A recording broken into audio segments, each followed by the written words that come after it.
Hi, my name is Adrian Taffinder and I am the subconscious surgeon. Now, I'm here today to talk to you about self-sabotage. What is it? What does it look like? How do you know that you are currently sabotaging yourself? Well, a few classic symptoms, quite simply, is having the same issues all the time, the same problems, the same feelings, the same emotions. So it could be something as simple as going out networking, and because you have, some kind of fear of public speaking, you don't stand up and give a very good pitch.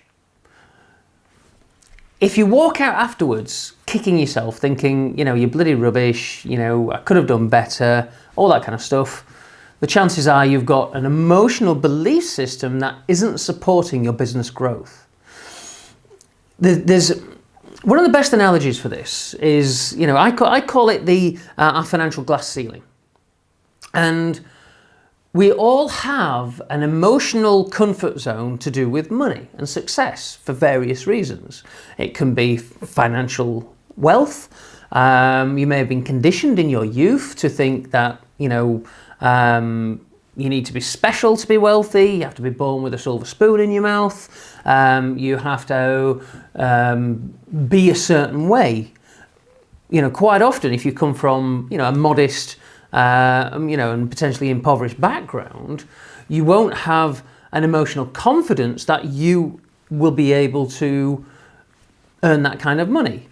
You may have a very passionate desire to, and you may feel inspired and convinced that you've got some ideas that could earn you that kind of level of money, but your belief in doing it and your ability to see the path in how to get there, or at least, navigate that path by actually following it and doing it, are sometimes quite different things.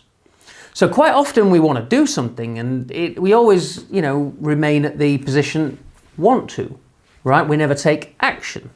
It can be very, very challenging and very stressful and, a lot of pressure if it means maybe even giving up your job and jumping in, with both feet.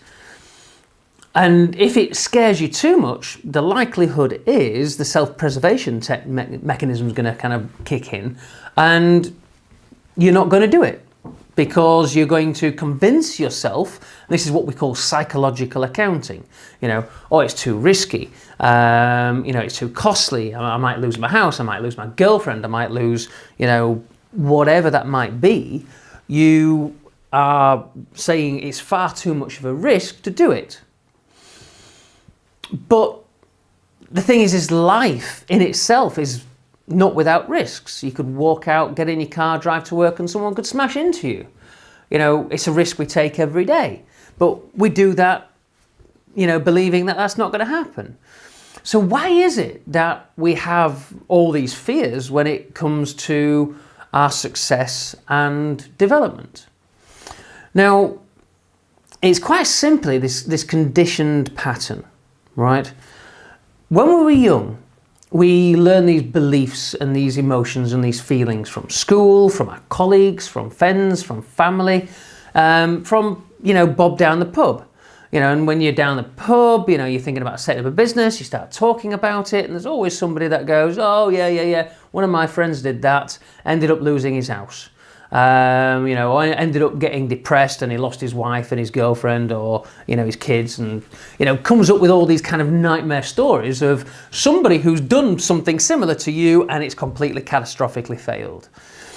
Now, sometimes our family do this to us as well. You go and talk to your mum or your brother or your father or, you don't see your uncle and you tell them about this idea and they're like, oh, well, I don't know about that, and what they're doing is they're projecting their own fears.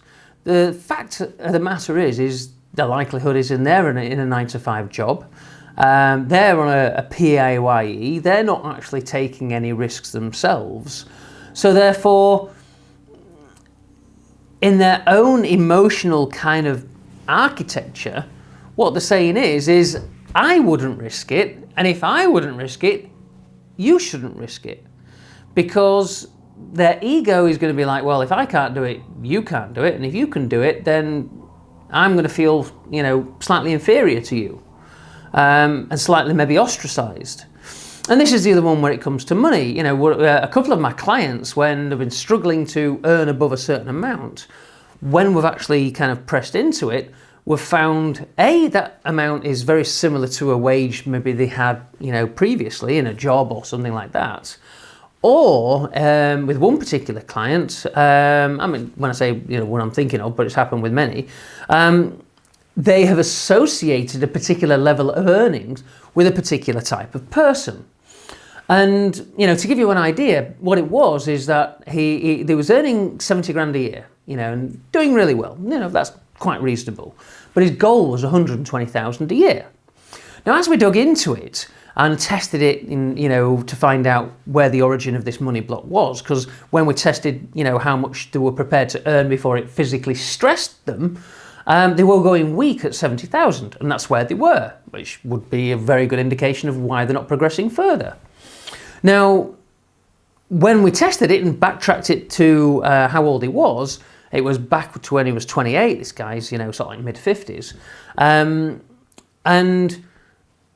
it was linked to a job, and it was linked to a person he worked with. Now, when I described some of the language behind, his feelings towards that person, he immediately identified them as the top salesperson. And then he's got, the penny dropped, and it was like, oh, he was earning 120,000 a year. So it's kind of, this arbitrary figure of 120,000, which was his goal. Where did it come from? Well, that's where the epiphany came from, that's what the top guy was earning back then. But he'd plateaued and he'd stayed at 70 ever since he was 28. He hadn't managed to penetrate it. And going through the testing, we found that he had a very contentious issue with somebody, and it had made a very negative association. Now, when I brought this up, it was like, oh my God, I know exactly what that is. The top salesman that was at the business that I used to work for, everybody hated him. He was arrogant, obnoxious. He was one of those kind of people that just thought it was the bee's knees and just went round kind of really denigrating other people at, his benefit.